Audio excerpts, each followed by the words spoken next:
What's going on, everybody?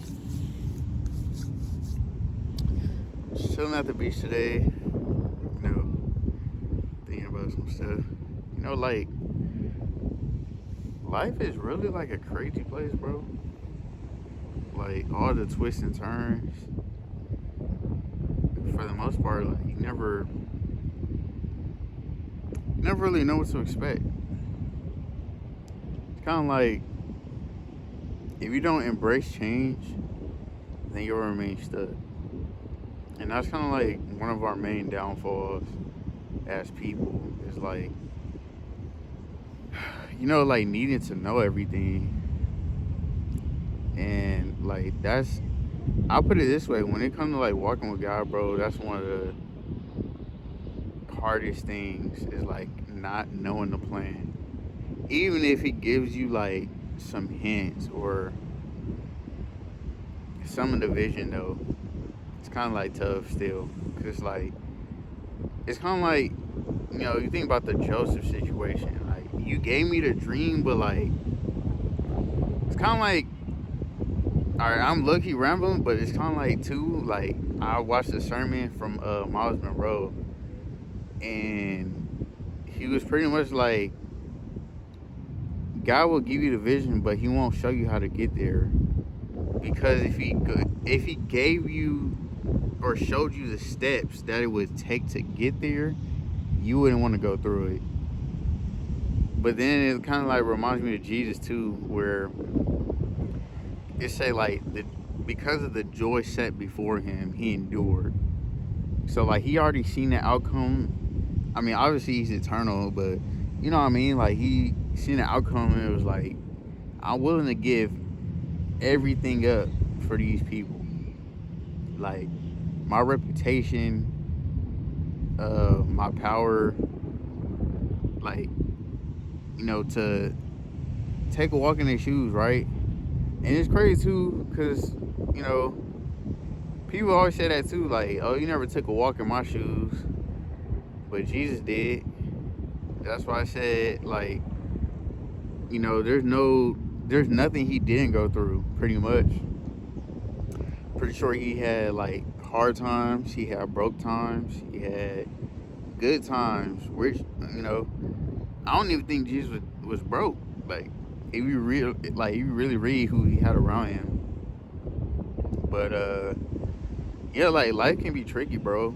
And it's like when you feel like you don't have a purpose or you don't know exactly what you should be doing, like life could be depressing, bro, because it's like there is no aim. Like, what am I doing, right? It's like another verse in the Bible where it say, where there's no vision, the people perish.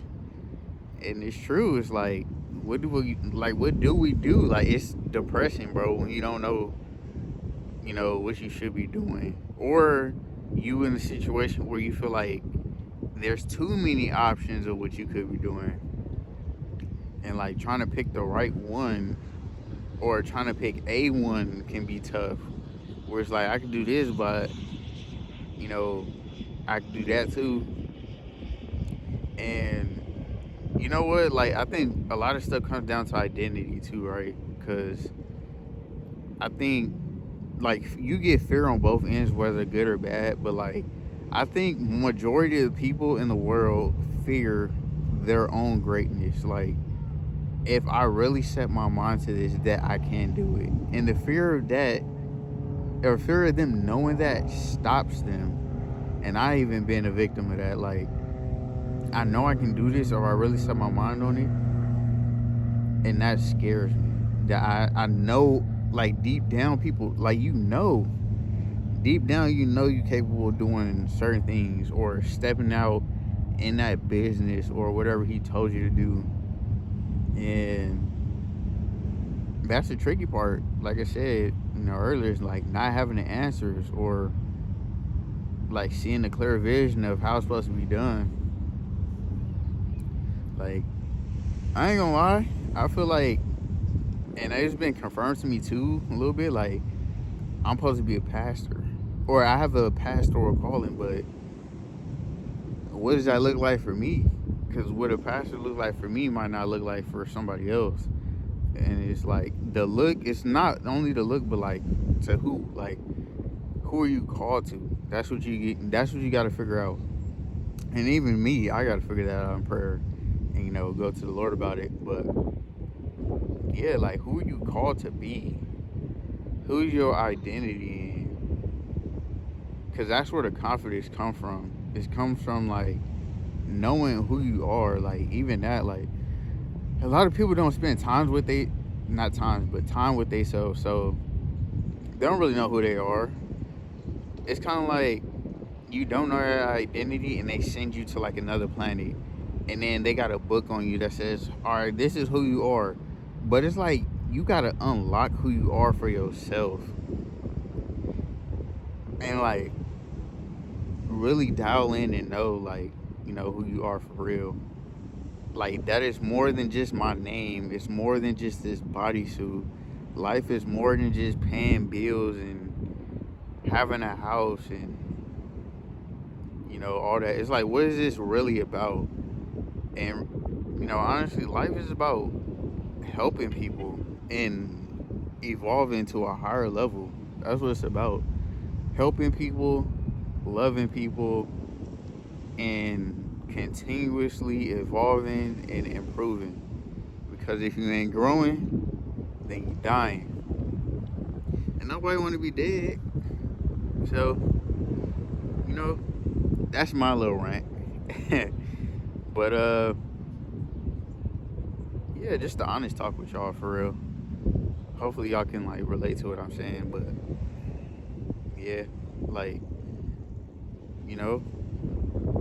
it's different between like living a life through hustle and living a life through rest. Like right now, I'm resting and I'm creating, and I'm making this video for y'all, and I'm just chilling. I'm at the beach. I'm in my, my favorite, chill spot. Like even now, like, just imagine myself like with a beach house or something. It's not even that I need a beach house, but a house that's like by the beach, because it's so like refreshing, calming, and just a vibe, some good music, oldies preferably, because the music back then was different, bro. The music today is trash, bro. Secular, all talking about the same stuff, which doesn't benefit nobody. Most of the rappers who be talking about what they talk about don't even want to talk about that for real. Like, yeah, some come from the struggle, but the other stuff where it's like the same agenda type, so they don't want to talk about that.